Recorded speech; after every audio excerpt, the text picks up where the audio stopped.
नमस्कार, मैं हूं मुस्कान ओझा और आप देख रहे हैं मनी 9। आज की भागदौड़ भरी जिंदगी में यहाँ पे क्रेडिट कार्ड जो है कई लोगों के लिए राहत जैसा है। महीने की सैलरी आने से पहले ही शॉपिंग हो जाती है, टिकट जो है वो बुक हो जाती है, यहाँ तक कि अचानक मेडिकल खर्च आ जाए तो भी आराम से काम भी चल जाता है। अभी खर्च करना है, बाद में आराम से पे कर देना है। अब ये जो सुविधा है ये सुनने में बहुत आसान लगती है, लेकिन दिक्कत तब शुरू होती है जब महीने के आखिर में आपको बिल भरना पड़ता है। बिल जब आप आखिर में सामने आता है महीने के और अकाउंट में पैसे बचते ही नहीं हैं, फिर दिमाग में एक ही सवाल घूमता है, अगर मैंने क्रेडिट कार्ड का बिल समय पर नहीं भरा तो क्या पुलिस घर आ जाएगी, क्या जेल हो सकती है? देखिए, सिर्फ क्रेडिट कार्ड का बिल ना भरने पर जेल नहीं होती। ये जो मामला है वो पैसों के लेन देन का होता है, जिसे सिविल मामला कहा जाता है। यानी ये कोई आपराधिक अपराध जो है वैसा नहीं है। बैंक या फिर कार्ड कंपनी जो है आपको सीधे पुलिस के पास नहीं भेजती।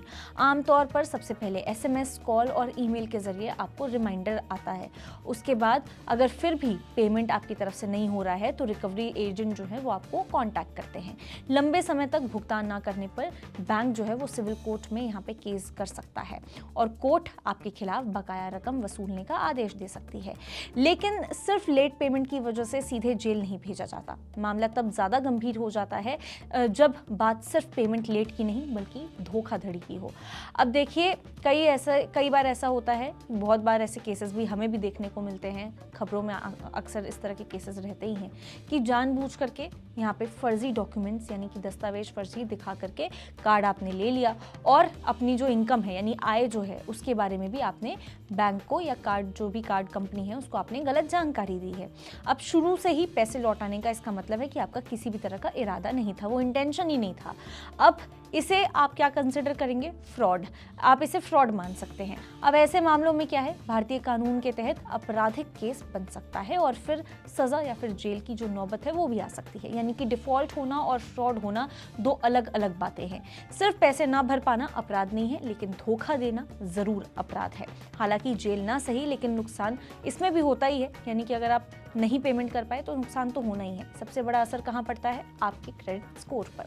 1-2 महीने की देरी ही यहाँ पे स्कोर को तेजी से नीचे गिरा सकती है, जिससे आगे चल करके home loan, car loan, personal loan, जिस भी तरह का आपको लोन लेना है अपनी ज़रूरत के हिसाब से, वो लोन लेने में मुश्किल हो जाती है। दूसरा नुकसान है भारी ब्याज और लेट फीस। तय तारीख निकलते ही ब्याज जुड़ना शुरू हो जाता है और बकाया रकम तेजी से यहाँ पे बढ़ने लगता है। तीसरी सबसे बड़ी परेशानी क्या होती है? ये है मानसिक तनाव। यानी कि क्योंकि आप अब भर नहीं पा रहे हैं, अपना जो पैसा है, जो रकम है वो आप भर नहीं पा रहे हैं, तो इसके वजह से लगातार कॉल आता है, नोटिस आ जाता है।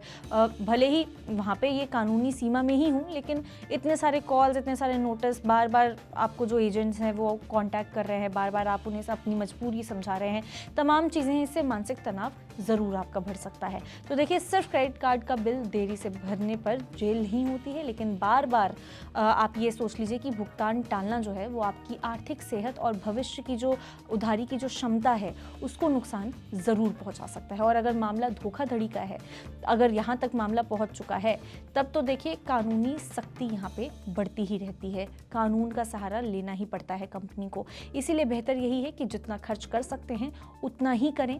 अगर मुश्किल आ रही है आपको तो फिर बैंक से आप बात करके इस चीज़ का सॉल्यूशन निकालें, समाधान निकालें।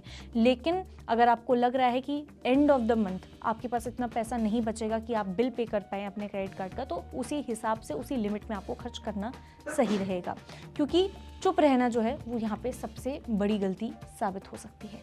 बाकी आप इस बारे में क्या सोचते हैं, क्या कुछ हैं आपके थॉट्स, कमेंट करके आप ज़रूर बता सकते हैं। तब तक के लिए देखते रहिए मनी 9।